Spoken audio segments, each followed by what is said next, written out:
striking balance between spiritual life and a materialistic life. Many people ask this, and everybody has at one point of time in your journey. I'm sure everybody would have thought about it. How do I strike the balance between my spiritual part of my life and my materialistic part of my life? Is it wrong to think from a materialistic angle, or is it only divine to think from a spiritual angle? So this is a battle everybody would undergo. At some point of time, they would have come to their own conclusion. Nobody would take an unbiased decision unless you are an enlightened person. So usually you will end up taking somewhere, or most of them will live in that confusion only lifelong, and they will end it only. So how do you strike it? Is it wrong? So let's discuss about it in detail in today's video. The very simple thing is, best example I can tell you is I hope many people would have an experience of flying in a plane. So when you go and sit in an aircraft, first they come and give you the safety precautions, right? So that time what they do, in case of emergency, first you wear the oxygen mask before you assist your infants. That's what they would say. Why? So it's an emotional, whenever they say, I always it made me think how people would react. When there's a child, obviously we will go and try to save the child, and then only we look into ourselves. As a parent, everybody does the same thing, right?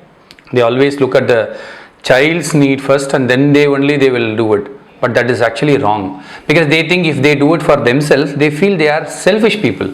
Oh, I should not be selfish for my child. No, it is not like that. That whatever words they say in the aircraft is being strategically planted.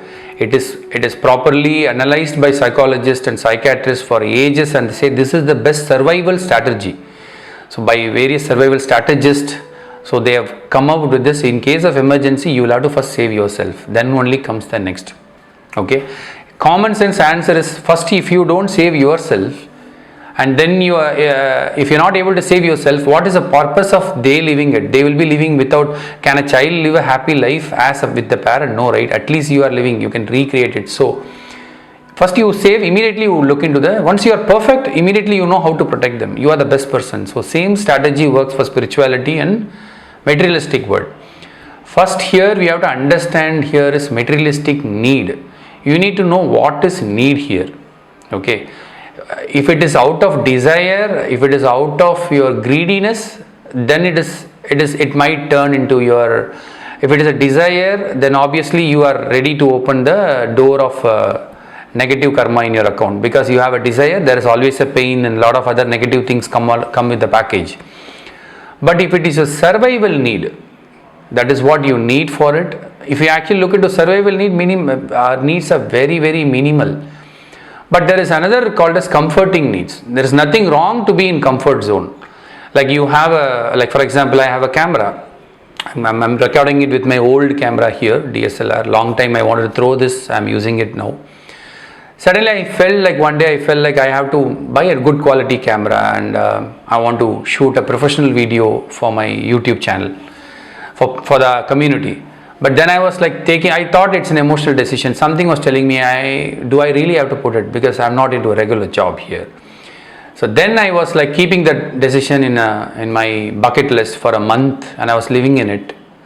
Then I know okay, I can survive with this. This is my minimal need. I have a camera, I can record it. I have a mobile phone, I can record it. Now buying a professional camera or a professional studio equipment is a desire. Output will be great, but there is a cost to it, right? So you will have to define your needs very clearly, and every time when you list down your needs, ask yourself, is it coming out of my desire or is it necessary? I'm taking for example, I'm allocating 5 lakh rupee for the child's education. So is it out of desire or is it a need? It is a need according to me, according to my need, according to the lifestyle I live. I feel these children should be given certain amount, would help you at that point of life. That is a need. You can work in all areas of your need, is not wrong. Absolutely fine.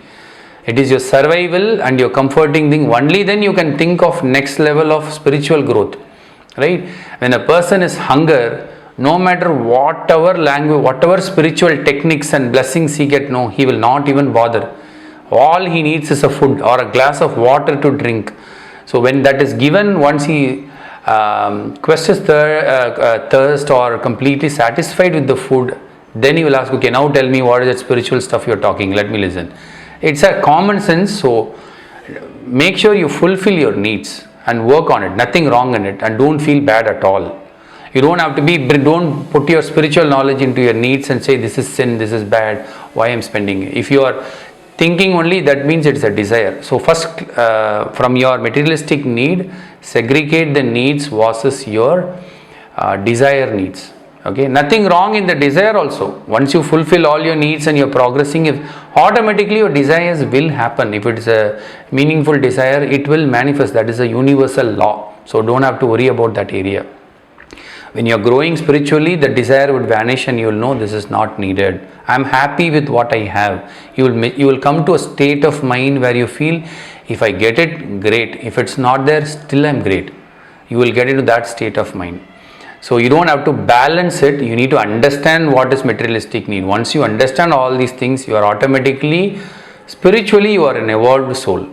So it is not like trying to balance this list and that list. Once you focus, completely understand the materialistic sphere of your life, the spiritual sphere is automatically evolved and you will certainly have a growth. And anything as per the need, once you fulfill, anything comes extra to you. Like your need is only 10,000 a month and you're getting 20 every month, then that 10,000, nature is given you or giving you a test to see where you can use those things. So that can be pumped back to the society in various form. You can do it as a charity, as a dharma, or you can create something more meaningful other people's life, or you can don't get, okay, I have a house is my need, food and shelter. Okay, let me have one more house for my son. That is your son's karma. He has to do it. Your job is to comfort him in the journey. You are not his bank collector. You are not trying to create all those things. That is where most of the Indians, we go wrong here. So it is all about that whole generation would save for the next generation, and next generation would completely dissolve it, and they'll be like, you have seen many rich people's kid, they end up spending everything and they don't go to that level. Very few people cross that and multiply that to a next level. So work with your needs, segregate your desire, and have a maturity in your thought process. Automatically you will strike a balance between all aspects of life, not only spiritual as well as materialistic. Even the emotional need also will automatically get fine-tuned. I hope this answers you. Maybe you might want to see it one more time to get some clarity of it, because I've little bit explained it into a wider subject. But I definitely looking forward to discuss on these kinds of topics. I'm very happy the way our WhatsApp group is evolving day by day. And even now in YouTube, I'm getting new people. Very happy to know you all. The questions you ask is motivating me to meditate more and think about it and look for answers and put myself into that shoe and see what I would do. So some things are read information where I read it from some other people. Some things are from my own experience. Some things are just intuitive as a channel. It's a combination of everything is what I share. That's my way of sharing information. I hope it is useful for you in some other way to make your life progress in a positive direction, and I will meet you in another interesting topic. Thank you and bye.